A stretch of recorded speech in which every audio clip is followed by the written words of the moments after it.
بعد حدیث مبارک ہے کہ جناب نبی اکرم صلی اللہ علیہ وسلم نے ارشاد فرمایا کہ اللہ رب العالمین نے ہر بندے مومن کو 5 چیزوں کی حفاظت کا حکم دیا اور اس کی تاکید فرمائی ہے. اور وہ 5 چیزیں کون کون سی ہیں؟ سب سے پہلے حفظ الدین. کیا بھائی؟ حفظ الدین، دین کی حفاظت. اور دوسرے نمبر پہ حفظ النفس، اپنی جان کی حفاظت. تیسرے نمبر پر آپ نے فرمایا حفظ الدین. تیسرے نمبر پر آپ نے فرمایا حفظ العقل. اپنی عقل کی، اپنے دماغ کی حفاظت کرو. اور چوتھے نمبر پہ فرمایا حفظ العرض، کہ اپنی عزت و ناموس کی حفاظت کرو. آپ کی ایک عزت ہے، آپ کے گھر والوں کی عزت ہے، آپ کی بیوی بچوں کی عزت ہے، اور اس عزت سے کوئی کھلواڑ کرے یہ کسی کو گوارا نہیں ہے. اس لیے عزت کی حفاظت کا دین نے کیا کیا ہے؟ حکم دیا ہے.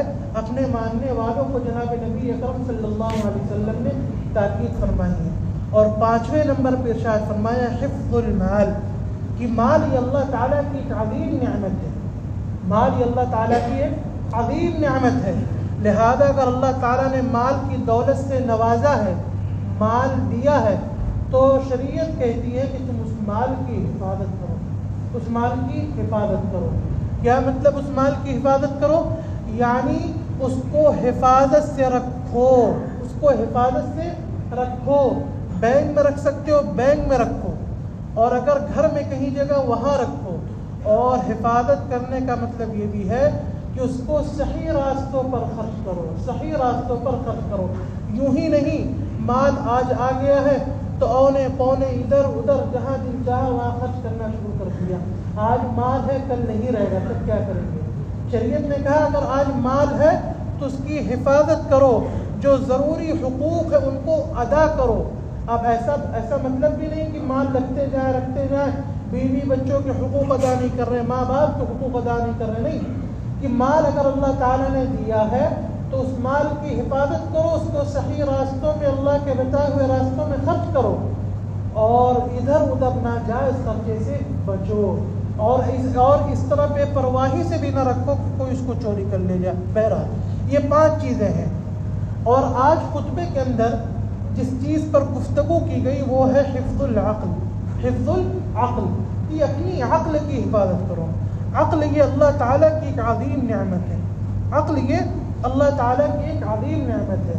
اور اسی عقل کے ذریعے سے، اسی عقل کی بنیاد پر، اسی عقل ہونے پر معاشرے میں آپ ایک عزت دار اور سمجھدار آدمی سمجھے جاتے ہیں. آپ کی ایک ویلو ہوتی ہے. آپ اندازہ لگائیں کہ جس شخص کے پاس عقل نہیں ہے، اللہ تعالیٰ نے اس کو عقل سے محروم کیا ہے، معاشرے میں اس کی کوئی عزت رہتی ہے؟ کوئی عزت رہتی ہے؟ لوگ اس کو بےچارپن کی نیت سے آنکھ سے دیکھتے ہیں، یہ بیچارہ ہے، یہ بیچارہ ہے. وہ کچھ کہے تو اس کی بات پر کوئی توجہ بھی نہیں دیتا ہے کہ نہیں؟ وہ کتنی بھی اچھی بات کہے لیکن لوگ توجہ نہیں دیتے. لیکن عقل ہی ہے جو آپ کو معاشرے میں عزت دار آدمی بناتی ہے. اور عقل ہی کی نعمت ہے کہ جس کے ذریعے سے آپ صحیح اور غلط کا فرق پیدا کرتے ہیں. کیا چیز صحیح ہے، کیا چیز غلط ہے، کیا چیز آپ کے لیے صحیح ہے، کیا چیز آپ کے لیے غلط. آپ عقل کے ذریعے سے اس کا فیصلہ کرتے ہیں. اور سب سے بڑی چیز، عقل ہی کے ذریعے سے آپ نے اپنے رب کو پہچانا. اللہ تعالیٰ قرآن میں کہتے ہیں افلا یتدبرون القرآن، کہ یہ مسلمانوں تم قرآن میں تدبر نہیں کرتے، غور و فکر نہیں کرتے. سورہ ملک میں اللہ تعالیٰ کہتے ہیں کہ آسمان کی طرف دیکھو، ہم نے آسمان کو کیسے بنایا ہے. آسمان کی خلقت میرے وجود پر دلالت کرتی ہے. آسمان کی خلقت، آسمان کی پیدائش میرے وجود پر دلالت کرتی ہے. اور اسی طریقے سے پوری دنیا کا یہ نظام، پوری دنیا کا نظام، رات کا آنا، دن کا جانا، دن کا آنا، رات کا جانا، سورج کا نکلنا، چاند کا نکلنا، ستاروں کو ستاروں کے ذریعے سے آسمان کو سجانا، اور ہواؤں کا چلنا، دھوپ کا آنا، گرمی کا آنا، ٹھنڈی کا آنا، یہ سب یوں ہی ہو رہا ہے؟ یوں ہی ہو رہا ہے؟ نہیں، یہ سب دیکھ کر عقل کہتی ہے کوئی ہے جو کر رہا ہے، اور وہ کون ہے؟ وہ احکم الحاکمین ہے۔ وہ کون ہے؟ احکم الحاکمین ہے۔ جب عقل اتنی عظیم نعمت ہے تو اس عقل کی حفاظت ضروری ہے کہ نہیں ہے؟ ضروری ہے کہ نہیں بھائی؟ ضروری ہے کہ نہیں؟ تو یہ عقل کی حفاظت کس سے کی جائے گی؟ عقل کی حفاظت ان تمام چیزوں سے کی جائے گی جو عقل کو تہو بالا کرنے والی ہے، تہس نہس کرنے والی ہے، خراب کرنے والی ہے، چاہے وہ شراب ہو، چاہے وہ کیا کہتے ہیں کہ وہ ڈرگس وغیرہ ہو، چاہے نشہ آور جو بھی چیز ہو جس کے ذریعے سے انسان کی عقل خراب ہوتی ہے، شریعت نے اس سے منع کیا، اس چیز کو حرام قرار دیا ہے، اس چیز کو حرام قرار دیا۔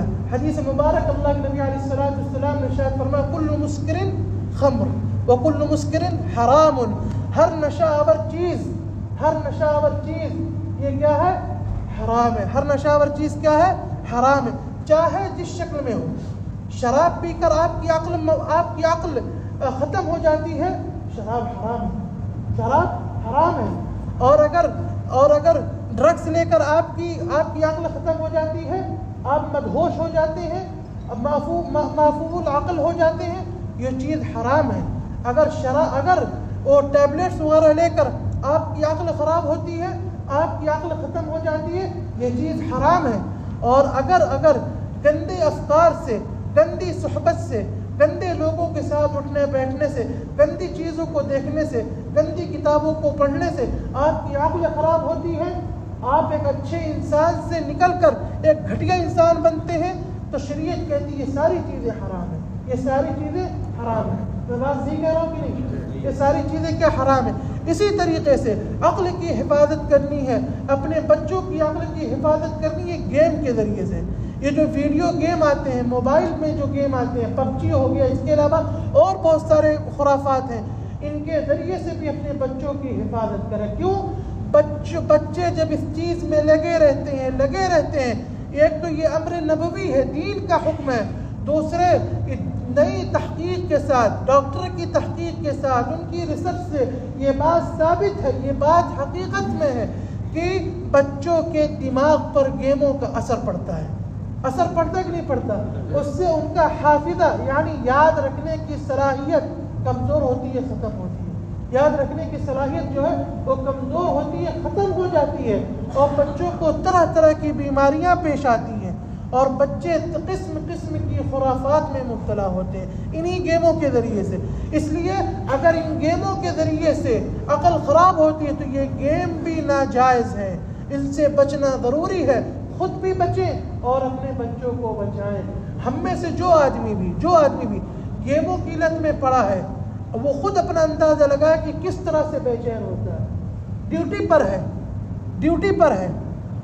ڈیوٹی کرنا، کام کرنا ہے، ڈرائیور ہے تو گاڑی چلا رہا ہے، لیبر ہے تو ہیلپر ہی کر رہا ہے، انجینئر ہے تو انجینئری کر رہا ہے، حتیٰ کہ مسجد کا اگر امام ہے، اگر اس کو یہ لت لگ گئی تو وہ اپنے کام پر بھی یہ کام کرے گا۔ کرتے کہ نہیں کرتے؟ لوگ گاڑی چلاتے رہتے، گیم کھیلتے رہتے کہ نہیں کھیلتے رہتے؟ اگر مسجد کے امام کو یہ لت لگ جائے تو مسجد میں بیٹھ کے گیم کھیلے گا وہ، کہ اس کو لت لگی ہے۔ کسی کو لت لگ جائے مسجد میں آئے گا نماز پڑھنے کے، لیکن بیٹھ کے کونے پہ گیم کھیلے گا۔ ایسے لوگوں کو دیکھا گیا ہے جن کو یہ گیم کھیلنے کی گندی لتیں لگی ہیں، عادت پڑی ہے، وہ بیت اللہ میں جا کر، مسجد نبوی میں بھی جا کر بیٹھ کے گیم کھیلتے ہیں۔ سامنے بیت اللہ ہوتا ہے، یہاں بیٹھ کے پب جی کھیل رہے ہیں۔ ہے کہ نہیں ہے؟ حقیقت ہے کہ نہیں ہے؟ میں نے تو دیکھا ہے، آپ لوگوں نے بھی شاید دیکھا ہوگا، اندازہ لگایا ہوگا۔ لہذا یہ تمام چیزیں ہیں جن سے عقل آدمی کی خراب ہوتی ہے، عقل پر اثر پڑتا ہے، تو شریعت کہتی ہے، ہمارے نبی علیہ السلام کی یہ تعلیم ہے کہ ہم ان چیزوں سے بچیں تاکہ ہماری عقل محفوظ رہے، وہ دنیا میں بھی ہمیں فائدہ دے، آخرت میں بھی فائدہ دے، دنیا میں ہم عقل کا استعمال کر کے ترقیات کے منازل کو طے کریں، اور آخرت میں اور دنیا میں اس کا صحیح استعمال کر کے آخرت میں اپنے لیے اللہ کی رضا کا پروانہ حاصل کریں، اللہ کی رضا کا پروانہ حاصل کریں۔ اس لیے میرے بھائیوں، میرے دوستوں، جو چیز عقل کو خراب کرتی، چاہے جس شکل کی ہو، چاہے جس شکل کی ہو، شراب ہو، جوا ہو، حشیش ہو، مخدرات ہو، اسی طریقے سے اور جو ٹیبلٹ وغیرہ آتے ہیں چیزیں، مجھے نام نہیں پتہ، جو ٹیبلٹ وغیرہ آتی ہیں، ان سب سے بچنا ضروری ہے، واجب ہے۔ اور اگر آپ ان چیزوں سے بچتے نہیں ہیں تو قیامت کے دن آپ سے اللہ تعالیٰ سوال کریں گے کہ میں نے تمہیں عقل کی دولت سے مالا مال کیا تھا، عقل کی عظیم دولت دی تھی، تم نے اس کے ساتھ کھلواڑ کیوں کیا؟ اس لیے کہ یہ پورا جسم ہمارا اپنا نہیں ہے، یاد رکھیے گا، یہ جسم ہمارا اپنا نہیں ہے، یہ جسم اللہ کی امانت ہے، یہ جسم اللہ کی امانت ہے۔ دلیل کیا ہے؟ دلیل یہ ہے کہ جب انسان اس دنیا سے رخصت ہو جاتا ہے، تو اس کو کوئی گھر میں رکھنے کی تیار ہوتا ہے؟ بھئی میرے ابا ہیں، یہ میری اماں ہے، یہ میرا بیٹا ہے۔ بھئی بیٹے سے کتنا پیار ہوتا ہے باپ کو، بیٹے کو باپ سے کتنا پیار ہوتا ہے، ماں سے کتنا پیار ہوتا ہے، کیوں اس کو لے جا کے مٹی کے نیچے دبا رہے ہو؟ ہے کہ نہیں ہے؟ سوال ہے کہ نہیں؟ کیوں دبا رہے؟ کیوں؟ اس لیے کہ اس کو پتہ ہے یہ اللہ کی امانت ہے، اللہ کے ہاں سے آیا تھا، اب اللہ کے ہاں اس کو لے جانا ہے، اللہ کے سپرد اس کو کرنا ہے۔ آپ اس کو اپنے گھر میں نہیں رکھ سکتے نا، اور کوئی رکھنا پسند کرتا ہے؟ تاخیر ہوتی تو لوگ جلدی کرتے ہیں، بھائی جلدی لے جاؤ اس کو، اور پھر وہ ابا نہیں رہتا ہے، پھر میت ہو جاتی، مٹی ہو جاتی، کہتے ہیں نا بھائی مٹی اٹھ رہی، فلاں کی مٹی جا رہی ہے، فلاں کی میت جا رہی ہے۔ لوگ کیوں نہیں کہتے میرے ابا جا رہے ہیں؟ لوگ کیوں نہیں کہتے کہ میرا بیٹا جا رہا ہے؟ لوگ کیا کہتے ہیں؟ جنازہ جا رہا ہے، مٹی جا رہی ہے، میت جا رہی ہے، کہتے کہ نہیں کہتے؟ اس لیے یہ جسم اللہ کی امانت ہے، اللہ نے ہمیں استعمال کرنے کا حق دیا ہے، صرف مالک نہیں بنایا ہے۔ جب اللہ نے استعمال کرنے کا حق دیا ہے تو ضروری ہے کہ اس جسم کو صحیح کاموں میں استعمال کیا جائے۔ اگر غلط طریقوں پر، غلط راستوں پر ہم چلیں گے اور اس کو اختیار کریں گے تو قیامت کے دن اللہ تعالیٰ سے پوچھیں گے کہ عقل کی نعمت کا تم نے کیا کیا، عقل کی نعمت کا تم نے کیا کیا۔ اور جب آدمی اپنی عقل کی حفاظت نہیں کرتا ہے، اس کو کسی بھی طریقے سے کیسے بھی کاموں میں غلط کارروائیوں میں لگ کے اس کو خراب کرتا ہے تو اس کی دنیا بھی برباد، آخرت تو برباد نہیں۔ اللہ تعالیٰ ہم سب کو کہنے سننے سے زیادہ عمل کی توفیق عطا فرمائے، اور اپنی عقل کو اور تمام اللہ کی دی ہوئی نعمتوں کو صحیح راستے پر، صحیح طریقوں پر خرچ کرنے کی، اس کو استعمال کرنے کی، اس کو لگانے کی توفیق عطا فرمائے، اور اللہ تعالیٰ اپنی مرضیات پر چلائے، نامرضیات سے بچائے، جب تک دنیا میں رکھے اپنا بنا کر رکھے۔